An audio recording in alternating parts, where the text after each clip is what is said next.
งหวะแบบน้องบกได้บ่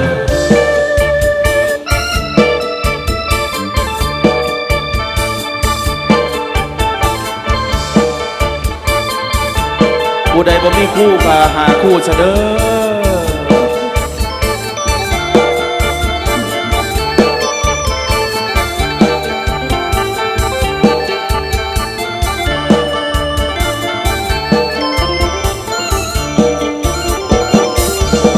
หนาวแล้วหนาวกายอ้ายเย็นจอยห่มผ้าห่มตั้งเป็นร้อยก็หนาว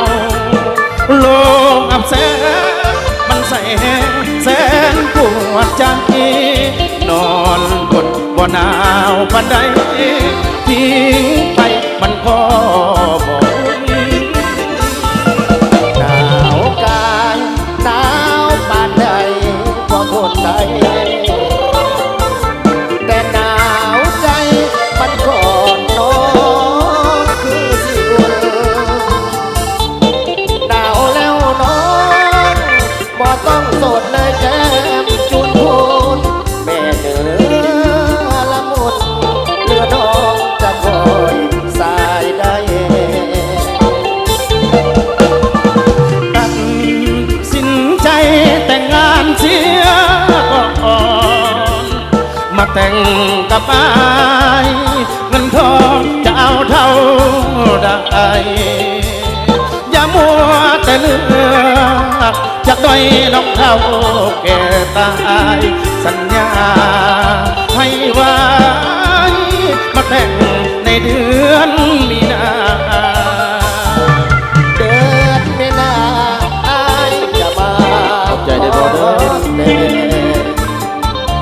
บ่มีใบแดงเสียวบ่แก้วตาน้องบอกกันก่อนว่ายังบ่ถึงเวลาคอยจนสิ้นหน้าหนาวเลยหมดท่าเหมือนเดิมอวยบ่ทันจะผัวได้แต่งงานเด้อฮอดยามหนาวเลยเด้อ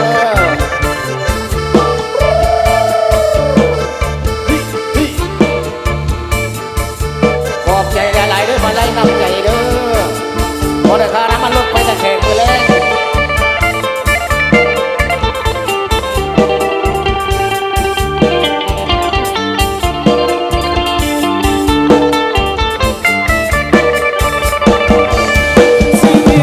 คนจนต้องทนนอนหนาวใจนั้นมาเข้าแต่เงินเฮาก็พอแต่แต่งเฮาพอกระเทินก็สมเพิ่นผู้สาวแก้มแดงได้แต่ละแยงมักเจ้าแห้งลงคืนน้ำลายน้องเป็นผู้ดีไอ้นี่ผู้จนบ่มีสิทธิ์เลือกหน้ามนไปให้คนอื่นเลือกตามใจยามน้องที่ฟังกลับมาดังโศกเศร้าอะไรสวยโอกาสไปบอกใจอย่างยิ่งอกหักเอาทิมสิทิมทำหวังจับเอาตอนป้าก่อนเอาแบบร้อนร้อนตอนเขานั้นอกหักเลือกเขาจังแม่นเฮาย้อนกระเป๋าเงินบ่หนักคันเขาเศร้าหักมามักกับอายเด้อคนจนต้องคนนอนหนาวรอท่าผู้สาวตอนเขาอกหักกลับมามือสองมือสามหักได้ทุกยามแก้วตาให้ซ้ำอุลาป่าสิตัวแพ้ใจอกหักมาสิยิ้มครับสาวสวรรค์ลูกแทนเลยจัน ไปเลย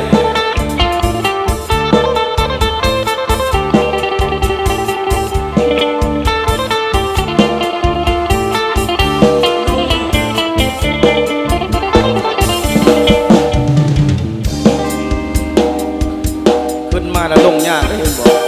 สาวสวรรค์ลืมแฟน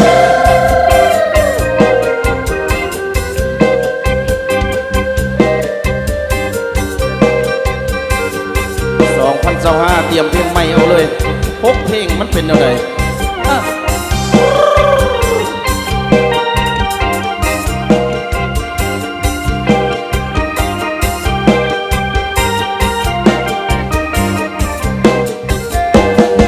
สาวแขวงสวรรค์เจ้าจากบ้านไฟไกลแสนคงลืมแล้วเนาะบ่แฟนไปอยู่กลางแดนแสนไกลไหลถิ่นน้องเคยบอกว่าจะหักเขาฟ้าเขาดินเหตุใดจึงมาลืมสิ้นบ่เห็นหอดถิ่นหอดเงาน้องเคยถูกพวงอาเซียเมืองหลวงเด่นดังเขาพาเจ้าไปดมหนังระวังระวังเดินน้องจะเศร้าไปขึ้นหัวเต้นที่เก่งที่เด่น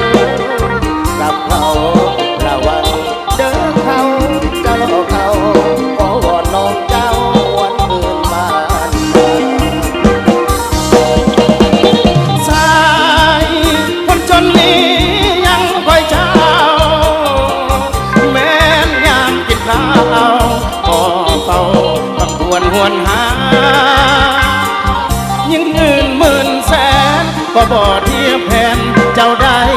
ดอกนาวอนน้องจงคิดเมตตาจงหวนคืนมาสวรรค์บ้านเฮา สาวแฟนสวรรค์เจ้าจากบ้านไปไกลตาคงเริ่มแล้วน้องอาจาเริ่มคำสัญญาสองเฮาอันโกดไว้ท่าทิ้งหังจูบเทียนด้วยกันขอพรเป็นอย่างน้องงามวอนจึงลืมคำพรคำอายจากลา